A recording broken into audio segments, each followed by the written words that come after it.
Hello दोस्तों, स्वागत है आपका हमारे चैनल स्मार्ट एजुकेशन क्लासेस में। तो देखिएगा, आज जो है हम एट ग्रेड भाषा भारती जो आपका हम स्टडी कर रहे हैं अभी लोग, तो कक्षा 5वीं की ही है। और आज जो है इसका दूसरा पार्ट जो है बुद्धि का फल, ये हम समझने वाले हैं। इसके एक प्रश्न उत्तर करेंगे। चलिए शुरू करते हैं। जब तक चैनल को अगर सब्सक्राइब नहीं किया है तो सब्सक्राइब करें और वीडियो को लाइक ज़रूर करिएगा। चलिए, काफ़ी आसान तरीके से हम आपको समझाने का प्रयास करेंगे। पहला प्रश्न है कि बीरबल ने घड़ा कहाँ पर रखा। तो कहाँ पर रखा था? वो रखा था उन्होंने कद्दू के फूल पर, और जैसे जैसे फूल बड़ा होता गया तो वो एक फल के रूप में बन गया। अगला है, बीरबल की ताली सुनकर दरबार में कौन आया था। तो बीरबल का सेवक घड़े को लेकर आया था, जो घड़े की देखभाल कर रहा था। चलिए, जिसके समान कोई दूसरा ना हो उसे कहते हैं हम अद्वितीय। क्या कहते हैं? अद्वितीय।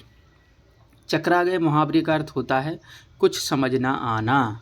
कुछ समझना आना। किसी व्यक्ति की बुद्धि खराब होने से वह गलत काम करता है, तब हम किस मुहावरे का प्रयोग करते हैं? तो उस समय हम प्रयोग करते हैं मति चकरा जाना, या उसकी मति खराब हो जाना। चलिए, ये हो गया। इसके बाद जो है रिक्त स्थान आते हैं, प्रश्न संख्या 6 से लेकर 10 तक। बादशाह अकबर को बुद्धि का फल देखने की क्या हुई?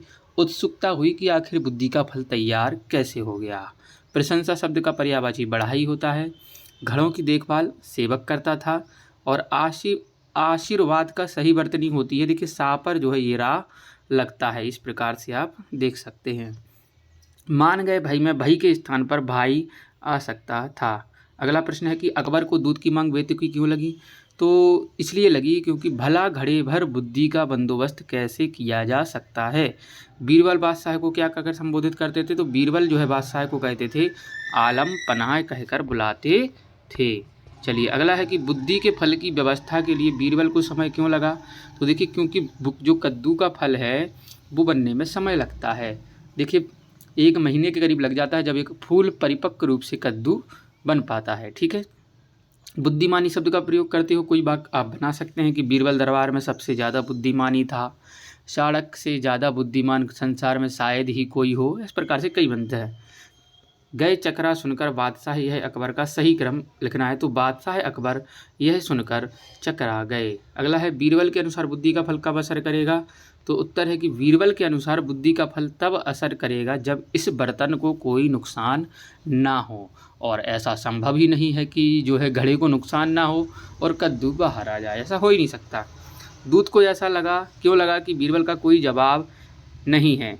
तो दूत ने सोचा कि हमारी भी मति मारी गई है, भला हमें भी क्या सूझी कि बीरबल का कोई जवाब नहीं है। भला ऐसी बात मैंने कैसे सोच ली। चलिए, अगला है 18वां कि क्या लंका के राजा ने मटके के बिना तोड़े फल बुद्धि का फल निकाला होगा। यदि हाँ तो कैसे, यदि नहीं तो क्यों नहीं निकाला होगा। क्योंकि ये संभव ही नहीं है, क्योंकि फल तभी प्रभावशाली होता जब बर्तन को नुकसान नहीं पहुंचता। और लंका के जो राजा थे और उनका दूत था, दोनों की समझ में आ गया कि हमारी मांग कितनी गलत है। घड़े को देखने के बाद बादशाह अकबर की क्या प्रतिक्रिया थी, अपने शब्दों में लिखिए। तो इसका उत्तर होगा कि बादशाह तुरंत बोल उठे, बीरबल हमें भी बुद्धि का फल दिखाओ। और देखने पर बादशाह पड़े और बीरबल की पीठ ठोकते हुए बोले, मान गए भाई। इस तरह बीरबल ने अपने लंका के राजा जो हैं उनको बुद्धि का फल भेंट किया था। अगला है 20वां की दूत ने अपने राजा के पास वापस जाकर बीरबल की बुद्धिमानी के विषय में क्या क्या बताया होगा, अपने शब्दों में लिखिए।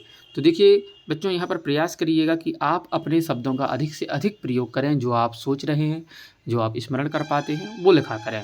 चलिए, उत्तर लिख देंगे जैसे कि दूत ने अपने राजा के पास जाकर बीरबल के चतुर और बुद्धिमानी होने के विषय में विस्तार से बताया होगा कि उसने कैसे सारी प्रक्रिया की, कैसे कद्दू के फूल को फल बनाया, घड़े में रखा, और सारी चीज़ें बताई होंगी। लेकिन बीरबल ने बुद्धि के फल को तैयार किया, किस तरह से तैयार किया, और अपना तर्क भी प्रस्तुत किया कि हमारी मांग कितनी बेतुकी है। ये जो है दूत ने राजा को बताया होगा। ये था पाठ 2 बुद्धि का फल। इसके बाद जो है अगला पाठ आपको जल्दी मिल जाएगा। धन्यवाद। जय हिंद, जय भारत।